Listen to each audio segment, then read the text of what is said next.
जोहार, नमस्कार। मैं आप सबका को दाहे दिल से स्वागत करती हूँ आज के इस कार्यक्रम में।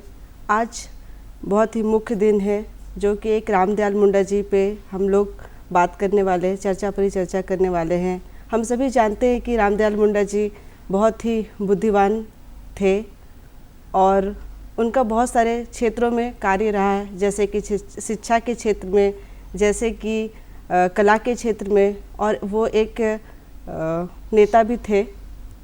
राजनीति में भी उनका बहुत अच्छा योगदान रहा है झारखंड और बिहार को अलग करने में। इसी विषय पे हम आज के इस कार्यक्रम में बातचीत करेंगे और हमारे साथ जुड़े हुए हैं श्री प्रकाश जी, जो कि एक फिल्म डॉक्यूमेंट्री मेकर हैं और उन्हें राष्ट्रीय अंतर्राष्ट्रीय पुरस्कार से नवाजा गया है।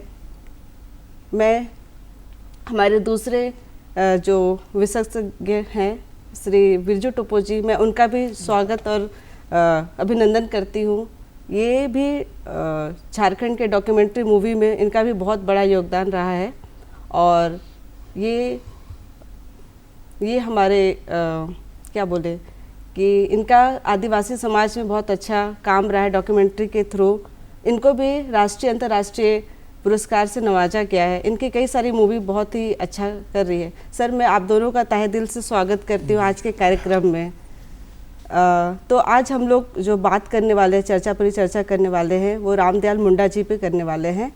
तो सर, मैं पूछना चाहती हूँ कि उनका शिक्षा के क्षेत्र में कैसा योगदान रहा है।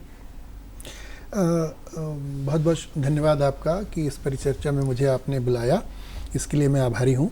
डॉक्टर रामदयाल मुंडा जी बहुमुखी प्रतिभा के धनी थे और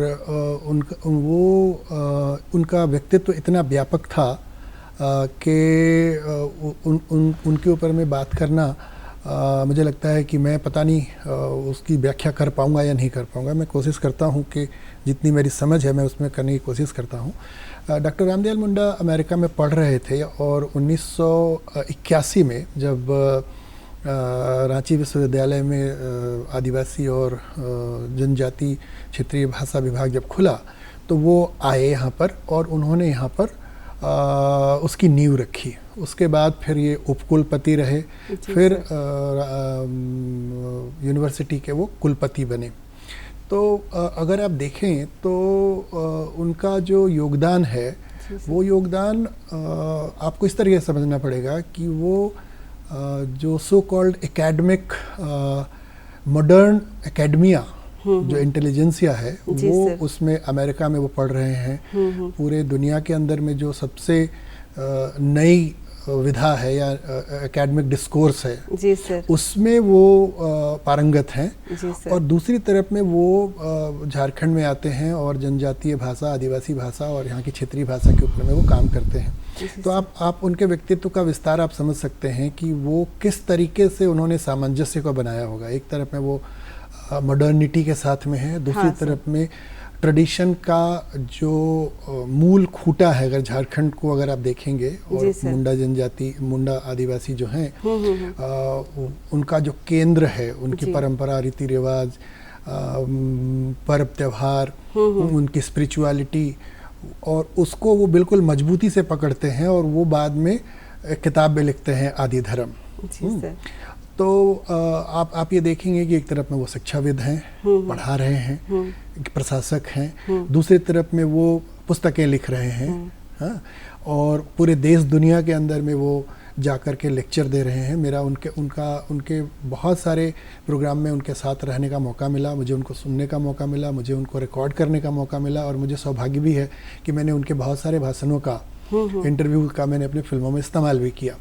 तो वो एक बहुमुखी प्रतिभा के धनी व्यक्ति थे और शिक्षा के क्षेत्र में अगर हमें कहा जाए तो उन्होंने बहुत धनी किया, हमें बहुत एनरिच किया है झारखंड में जो आदिवासी विषयक जो भी फिलॉसफी है या जो एकेडमिक डिस्कोर्स है उसको उन्होंने बहुत घना किया, बहुत ही एनरिच किया है। ओके जी सर, धन्यवाद सर आपका।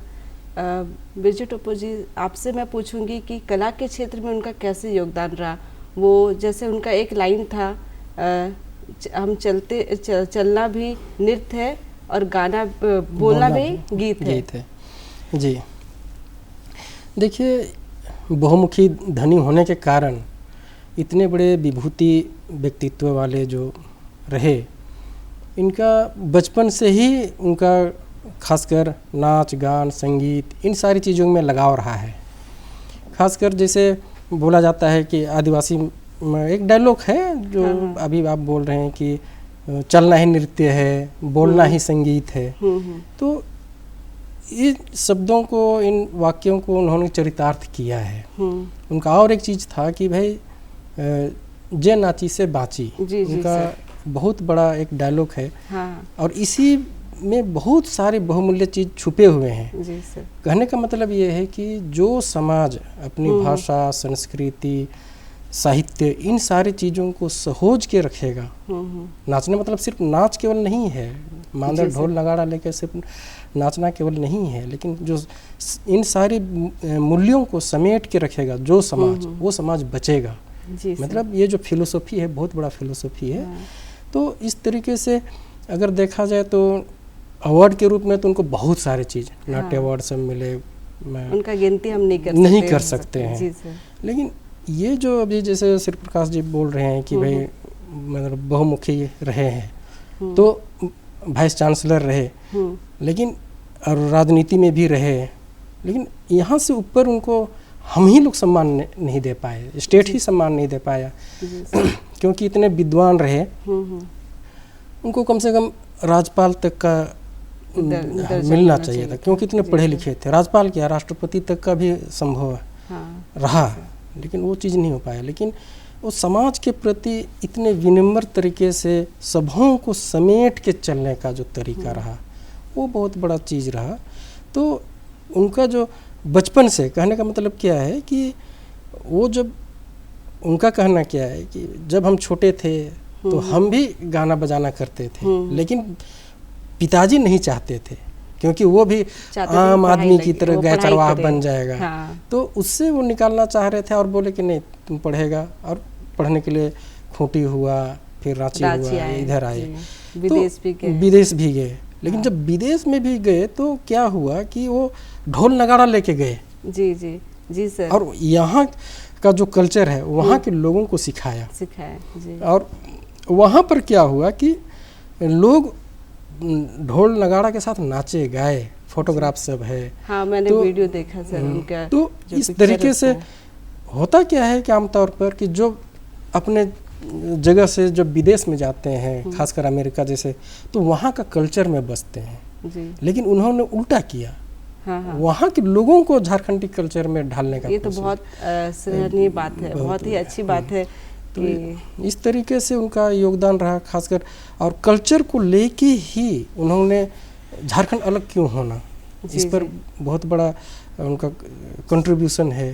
तो इस तरीके से वो सिर्फ झारखंड का ही नहीं, पूरे विश्व के आदिवासियों को किस तरीके से एक साथ जोड़ने का भी काम कर रहे थे। दुर्भाग्य रहा कि अंतिम समय में मतलब वो नहीं रहे, उनको और कुछ सालों तक रहना चाहिए था। तो खासकर अंतिम समय में इसलिए कहना चाह रहा हूँ कि जस्ट उनका जो तबीयत खराब हो से पहले दिल्ली में पूरे देश के आदिवासियों को जोड़ के दिल्ली का ताल कटोरा स्टेडियम में उन्होंने कार्यक्रम रखा था, और बहुत अच्छे तरीके से। तो पूरे देश के आदिवासियों को उन्होंने इकट्ठा किया था। तो इस तरीके से उनका एक के बाद एक उनका कंट्रीब्यूशन बढ़ते ही जा रहा था। लेकिन पूरे आदिवासी समाज को एक नई पहचान दिलाना चाह रहे थे, सिर्फ ना कि इंडिया में बल्कि विदेश में भी, और उनका बहुत बड़ा योगदान भी रहा है। जी सर। मैं सर अगले क्वेश्चन की तरफ पूछना, मतलब अगला क्वेश्चन मैं बोलना चाहूँगी, उनका राजनीति में कैसा योगदान रहा और कैसे बिहार और झारखंड अलग हुआ, वो कैसे अगुवाई किए और किस प्रकार से वो लोगों को इस युद्ध में सबको शामिल किए। हाँ, मैं जो पिछला जो सवाल था नाची से बाची, जी सर, ये मुझे लगता है कि भारत में जो आदिवासी समाज और गैर आदिवासी समाज के बीच में जो गैप है, उसको लेकर के यह शब्द अपने आप में बड़ा अजीब सा लगता है कि जो लोग आदिवासी समाज के नहीं हैं, जिनका जीवन साहचर्य पर और सामूहिकता पर नहीं है, उनके लिए ये समझना बड़ा अजीब सा लगेगा कि नाचने वाले ही बचेंगे कैसे। सर। तो मुझे इस साल चीन में एक यूनिवर्सिटी में पढ़ने के लिए बुलाया गया था। जी। और ये जगह जो था वो मध्य चीन में था। तो वहाँ पर के कुछ समुदाय के लोगों से मुझे मिलने का मौका मिला। फिर मुझे समझ में आया कि डॉक्टर मुंडा क्या कहना चाहते थे और उसका पूरे दुनिया के लोगों के लिए क्या मतलब था। तो दो समुदायों को मैं वहाँ से जब बाहर निकला और फिर मैंने देखना शुरू किया, तो दो समुदाय हैं। एक सिंजियान के जो आबादी के लोग हैं, उगर कहते हैं उनको, और दूसरा तिब्बत के लोग हैं।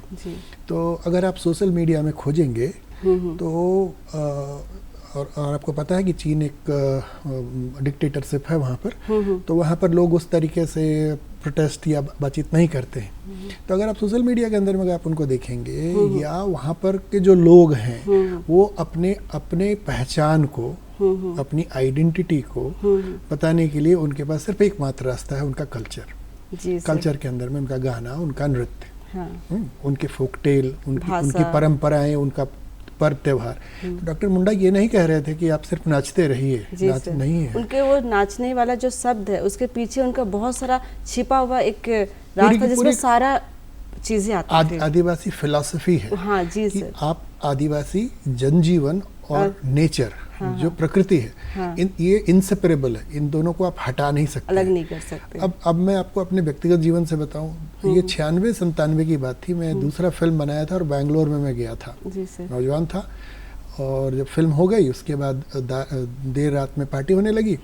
फिर वहाँ सब लोग गए तो देखे कि मेरे पिताजी के उम्र के माँ बाप लोग भी नाच रहे हैं। और ये मेरे लिए शॉकिंग था, क्योंकि हम जिस तरीके के समाज में आते हैं वहाँ पर पिता का मतलब एक डिसिप्लिन्ड आदमी जो कभी कोई गलती नहीं करता है, वो बिल्कुल एक समान जैसे रास्ते में रहता है। दूसरी तरफ में जब मैं झारखंड के अखड़ा में जाके देखता हूँ तो एक तरफ देखता हूँ दादा दादी नाच रहे हैं, माँ बाप नाच रहे हैं, लड़का लड़की नाच रहे हैं, सबका अपना अपना जगह बना हुआ है। तो ये जो गैप है, इसको भरने का काम उन्होंने किया था। और उनका जो पूरा का पूरा जो योगदान था, या ये जो उन्होंने एक सूत्र दिया है नाची से बाची, वो उन तमाम राष्ट्रीयता रखने वाले जिनकी पहचान को, जिनकी गरिमा को जगह नहीं मिली है अपने आप को व्यक्त करने के लिए, उन्होंने एक सूत्र दिया, फार्मूला दिया कि आप अपने कल्चर को, अपने उन आर्ट के उन भाव में जहाँ पर आप अपने आप को एक्सप्रेस कर सकते हैं। आपका जो अंदर की जो बेचैनी है, अंदर का जो सौंदर्य है, वो जिस चीज़ में निकल के आता है वो आप करें। आपका जो दूसरा सवाल था कि राजनीति में क्या हुआ, देखिए झारखंड एक बहुत ही टुमल्चुअस इलाका है। जी सर। ब्रिटिश राज के अंदर में पूरे राजे रजवाड़े लोग एक एक करके ब्रिटिश के आगे झुक गए। लेकिन ये आदिवासी ही इलाका था जिसको उनको कॉन्कर करना पड़ा, जबकि आदिवासियों में कोई मुकुटधारी राजा नहीं था, कोई सेनापति नहीं था, कोई स्टैंडिंग आर्मी नहीं थी। फिर भी अब आप ये पूछेंगे कि भाई ये ब्रिटिश से लड़ कैसे रहे थे। टूटा फूटा घर, घर में दरवाजा में ताला नहीं है, दरवाजा नहीं लगा हुआ, और वो आदमी ब्रिटिश जिसका सूर्य नहीं डूबता है, वो कैसे उसके खिलाफ लड़ा। यही वो बात थी जो डॉक्टर मुंडा जो लोगों को समझाने के लिए कि आपकी ताकत क्या है, इसको समझिए। अब आप देखेंगे कि 60 और 70 के दशक में यहाँ पर सरहुल जो था वो अलग अलग गांव में अलग अलग अपने सुविधा के अनुसार वो मनाते थे। ये कैरोल बाबी रॉकी जो थी वो आई थी, और डॉक्टर मुंडा ये सरना टोली से उनका जुलूस निकला था, और डॉक्टर मुंडा गाना बजाना करते करते करते लेके गए। आज देखिए वो जुलूस झारखंड की पहचान है। हाँ सर। उसमें जो अथाह समुद्र जैसे लोग निकलते हैं। और उन दिनों में प्रशासन को कोई दिक्कत नहीं होती कि यहाँ वायलेंस होगा या पुलिस लगाओ। देर रात तक नौजवान लोग नाचते गाते घूमते फिरते आते हैं। आदिवासी जनजीवन का जो जीवंत जो पहचान है वो नाचना गाना, और उसके साथ में अगर आप देखेंगे कि ये जो पहचान थी, ये आज़ादी के बाद में जब जयपाल सिंह मुंडा थे, विपक्ष की पार्टी थी, हमारे पास एक इतिहास है राजनीतिक लड़ाई की। हाँ, लेकिन हुआ ये था कि कोई एक घटना घटती है, उस घटना को कोई एक व्यक्ति भाषण के रूप में देगा, वो राजनीति हो गई। हाँ, कोई एक जर्नलिस्ट आया, वो पत्रकार बन के एक लेख लिखा, कोई एक फिल्मकार है, वो रिकॉर्डिंग करके फिल्म बना लिया। हाँ, अब सवाल ये है कि इसको समग्रता में अगर आप नहीं देखेंगे तब आप उन सारी चीज़ों को आगे नहीं बढ़ा सकते। डॉक्टर मुंडा ने ये जो पूरा का पूरा वैचारिक स्तर था, उसको उन्होंने ऐसो एक आयाम दिया, और जिसकी वजह से वो आजसू और पॉलिटिकल पार्टी बनाए, और उसके बाद उन्होंने एक पूरा का पूरा मौका दिया राजनीति को संपूर्ण रूप में आने के लिए। जी जी जी सर, इसमें थोड़ा सा मैं जोड़ना चाहूँगा। जी सर, जरूर जरूर जोड़िए सर। क्योंकि एक चीज़ देखेंगे कि उनका जन्म बुंडू तमाड़ के इलाके में गांव में हुआ था। हाँ। लेकिन इनके जन्म से कुछ साल पहले ही कहना चाहिए कि जैसे झारखंड आंदोलन की बात कर रहे हैं तो बिरसा आंदोलन हुआ। जी सर। और भी आंदोलन हुए, लेकिन उनका जन्म से थोड़ा कुछ साल पहले ही कहना चाहिए बिरसा आंदोलन। तो उनके मन स्थिति में कहना चाहिए कि वो बैठ गया था बिरसा के प्रति। उनका जो सम्मान था, उनका जो सोच विचार था, बिरसा उल गुलाम को उन्होंने अपने अंदर समाहित किया था। वैसे ही जब वो अमेरिका में गए पढ़ने के लिए, तो वहाँ पर भी उन दिनों में क्या हुआ कि आदिवासियों का आंदोलन कहना चाहिए, मार्टिन किंग लूथर का जो आंदोलन चल रहा था, तो इन सारी चीज़ों को देख रहे थे और उन सारी चीज़ों को अपने अंदर देखते हुए उन्होंने जरिया अपनाया कि भाई आदिवासी समाज को कैसे हम जोड़ सकते हैं, कैसे हम ये कर सकते, एक जगह ला सकते हैं। तो उन्होंने अखड़ा कल्चर को कैसे विकास किया जाए, जो गांव में है, मूल जड़ में जो है अखड़ा, वहाँ पर तो सिर्फ नाच गान केवल होगा ऐसी बात नहीं है। तो उन्होंने और एक चीज़ उन्होंने सोचा कि भाई साथ में एक लाइब्रेरी हो, और 4-5 जगह खासकर मरंगहदा के इलाके में अपने क्षेत्र में उन्होंने एक्सपेरिमेंट किया लाइब्रेरी बनाने का। फिर मैं अखड़ा के साथ साथ लाइब्रेरी भी चलाने मतलब का, कल्चर के साथ साथ पढ़ाई भी हो, बच्चों का पढ़ाई लिखाई हो और आदिवासी समाज आगे बढ़े। तो इन सारी चीज़ों को आगे लाने में उनका बहुत बड़ा ये रहा। तो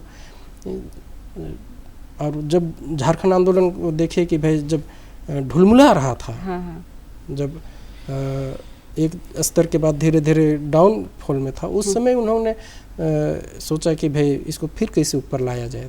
तब फिर पार्टी बनाया गया। फिर उसमें कई एक लोग थे, संजय बसु मलिक सब थे, आजसू में देवशरण भगत, प्रभाकर तिर्की, सूरज सिंह बेसरा, विनोद कुमार, ये विनोद भगत, ये सब काफ़ी लीडर के रूप में उभरे थे उस समय। तो यूथ को कैसे लाया जाए सामने, तो एक बहुत बड़ा जन आंदोलन का रूप लिया था, खासकर आजसू के समय में। जी सर। सर मैं एक और सवाल पूछना चाहूँगी सर, आप दोनों सर रामदयाल मुंडा जी के साथ काम किए हैं, तो आप लोगों का उनके साथ जो साथ में काम करने का क्या एक्सपीरियंस रहा? कोई ऐसी बातें या कोई ऐसे घटना जो आप हमारे साथ साझा करना चाहेंगे? तो सर मैं आपसे पूछती हूँ। हाँ, मतलब मैंने कहा ना कि डॉक्टर रामदयाल मुंडा जी के का याद आते के साथ में मुझे समझ में नहीं आता कि मैं कहाँ से बोलूँ और क्या क्या बताऊँ। जैसे जो एक बात रह गई थी कि उनका जो राजनीतिक झारखंड अलग आंदोलन में उनके योगदान के साथ में, क्योंकि ये 92-93 से लेकर के उसी दौर पर नेतरहाट में भी आंदोलन हो रहा था, कोयलकारों का भी आंदोलन चल रहा था, और डॉक्टर मुंडा उस वक़्त भी काफ़ी सक्रिय थे उन जन आंदोलनों के अंदर में। तो हमें ये समझना पड़ेगा कि एक आंदोलन जो जयपाल सिंह मुंडा जो कॉन्स्टिट्यूएंट असेंबली में रहते हैं और विदेश में हैं, वो विलायत से पढ़ कर के आए हैं, और कांग्रेस के जो अध्यक्ष हैं उनकी बेटी से शादी होती है, वो बहुत ही प्रभावशाली व्यक्ति हैं, मगर वो 60 तक आते आते झारखंड आंदोलन बिखर जाता है। जी सर। फिर बिरसा सेवा दल बनता है, फिर बिरसा सेवा दल का भी डाउनफॉल होता है, फिर जेएमएम शिबू सोरेन जी का आंदोलन शुरू होता है। तो हमने ये देखा है कि यहाँ की जनता को जब भी राजनीतिक कॉल आया है तो वो सड़कों पर आई है। हाँ। लेकिन वो फिर आंदोलन है सो थम सा गया है। तो ये जो वैचारिक आधार प्रकट करने का काम डॉक्टर मुंडा ने किया। एक राजनीतिक के रूप में अगर आप देखेंगे, क्योंकि वो झारखंड पीपल्स पार्टी के भी अध्यक्ष रहे थे। हाँ। तो हो सकता है कि लोग कहें कि भाई राजनीति, वो उनका जो कवि मन था, उनका जो आर्टिस्ट मन था, वो जो एक एंथ्रोपोलॉजिस्ट थे, भाषाविद थे, उनके रूप में उन्होंने जो योगदान दिया। तो अगर आप देखिएगा कि राजनीतिक नेतृत्व विफल होता रहा, लेकिन सांस्कृतिक नेतृत्व ने झारखंड आंदोलन को आगे की तरफ में बढ़ाया। तो डॉक्टर मुंडा को आप देखेंगे कि वो बांसुरी बजा रहे हैं, वो ढोल बजा रहे हैं। वो 1986 में सोवियत संघ जाते हैं, पूरे टीम को लेकर के पैका को बढ़ाते हैं। जी सर। और आप समझें कि एकेडमिक्स के अंदर में लगता है प्रोफेसर जो है वो बड़ा कठिन टीचर के रूप में होगा, वो उसके सामने में वो आते हैं, वो खुले बदन है, सो ढोल नगाड़ा गा रहे हैं। मैंने तो उनको कई बार हर भाषण, हर मीटिंग के अंदर अंत में मैंने देखा है कि वो एक ना एक मुंडारी में वो गाना गाते थे। जी सर। हर मीटिंग का भाषा में भी उनका कार्य रहा है। हाँ। बांसुरी तो हमेशा साथ में रहता था। और मैं बाहा फिल्म बनाया था, वो फिल्म आए थे देखने के लिए, और उन्होंने बोला कि मैं अमूमन इतनी देर तक फिल्म नहीं देखता, मैंने पूरी फिल्म देखी। और उन्होंने कहा कि मेरी फिल्म पे, उन्होंने कहा कि इतनी बुरी हालत नहीं है, उन्होंने ऐसा बोला था।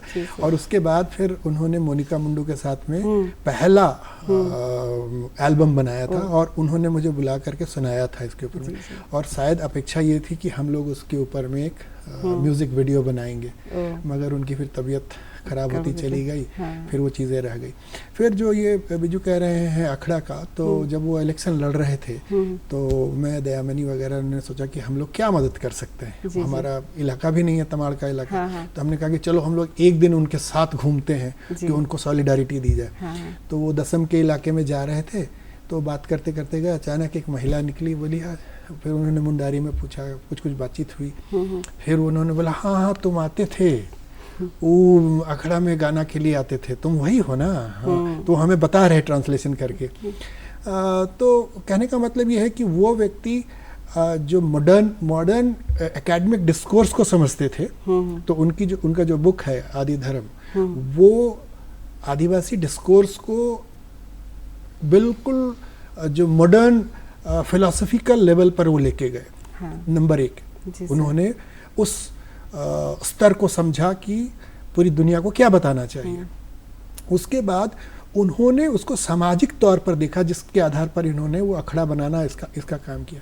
तीसरा काम जो उनका था कि उस चीज़ को अपने जीवन में जिया जाए। ऐसा नहीं कि सिर्फ आदर्श में आप बोल रहे हैं और उसको कोई कर ना सके। तो उन्होंने इस तिहरी जीवन को जिया कि उन्होंने उस पूरी दुनिया के अंदर में जो एक मॉडर्न फिलॉसफी है, रिलीजन को लेकर के, ट्रेडिशन कस्टम को लेकर के, आज के डेट में हमारे पास ये क्लाइमेट चेंज का मसला आ रहा है। उनका ये कहना था कि ये पूरे जिस तरीके की ये दुनिया चल रही है, ये आत्मघाती दुनिया है, हमें वापस आना पड़ेगा नेचर के साथ में। और उसके लिए उन्होंने कहा कि आदिवासी जीवन ही एक विकल्प बन सकता है। और उसको उन्होंने स्पिरिचुअल लेवल को देखा, एकेडमिक लेवल को देखा, समाज के तौर पर जो लोग थे उनके साथ जुड़ के देखा कि इसको कैसे सामूहिकता में बदला जाए, और उसके बाद उसको अपने जीवन में कैसे जिया जाए। तो आप उनके घर में जाकर के देखते कि उनके बैठका के अंदर में पूरा ढोल नगाड़ा सब पड़ा हुआ है। जी सर, है ना। अभी भी है। तो जीवन जो है उसके साथ भी जिया जा सकता है। उन्होंने सिर्फ थ्योरी के रूप में नहीं बोला, जी उन्हें उस जीवन को जिया।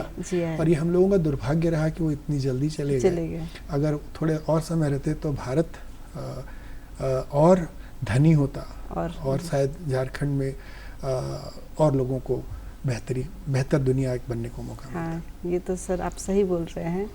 सर आप भी उनके साथ काम किए हैं, तो मैं भी जानना चाहूँगी सर कि आपके साथ मतलब उनके साथ आपका काम का कैसा एक्सपीरियंस रहा, या उनके साथ रहे तो आप कैसा लगा, या क्या सोचते थे वो, क्या विचार था उनका।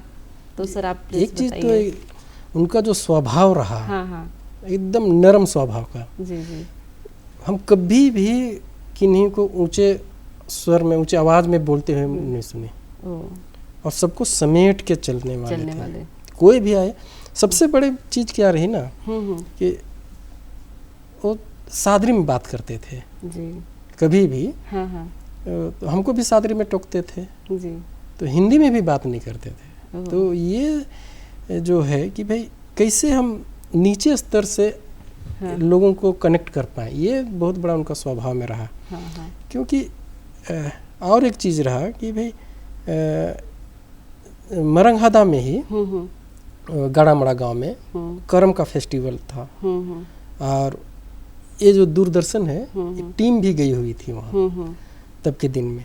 लेकिन समझिए तब हम शुरुआती दिनों का ही कहना चाहेंगे कि भाई हम भी कैमरा पकड़ रहे थे, शूटिंग कर रहे थे, लेकिन हमको भी बोले कि बिजू चल नहीं तो भी साथ में चल, थोड़ा सा तोहरे हम शूट करवा ऐसे। तो मेरा कहना है कि भाई एक छोटे आदमी को भी कैसे इज्जत के साथ ये करना।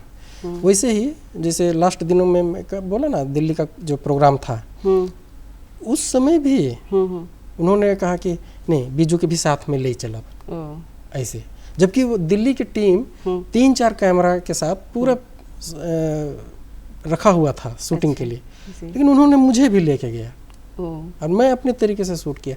कहने का मतलब क्या है कि एक छोटे से, मैं वो सीनियर जूनियर पढ़ा लिखा नहीं पढ़ा लिखा कुछ नहीं देखते थे, वो कि इंसान को इंसानियत की तरह व्यवहार करते थे, लोगों के साथ मिलजुल के। वो जो गाना बजाना वाला जो बात है वो हर समय करते थे, तो एकदम अच्छे से मतलब लोगों को जोड़ के रखते थे। उनका सबसे बड़ा ये जो प्लस पॉइंट गुण जो रहा वो सबसे बड़ा ये रहा कि लोगों को अच्छे से जोड़ के रखने का। तो इस तरीके से उनका बहुत ज़्यादा हमारे समाज में योगदान रहा। सर हम इस बात को यहीं पे आज समाप्त करते हैं इस चर्चा परिचर्चा में, और मैं चाहती हूँ कि आज का जो डिस्कशन हुआ है इससे लोगों को बहुत सारा नॉलेज मिले, ज्ञान मिले, और उनसे रामदयाल मुंडा जी के बारे में वो लोग को बहुत अच्छा नॉलेज मिला होगा। मैं यही मतलब चाहती हूँ कि सबको अच्छा लगा हो आज का ये चर्चा। तो मैं सर आप दोनों को भी बहुत बहुत धन्यवाद देती हूँ आज के इस कार्यक्रम में। धन्यवाद, जोहार।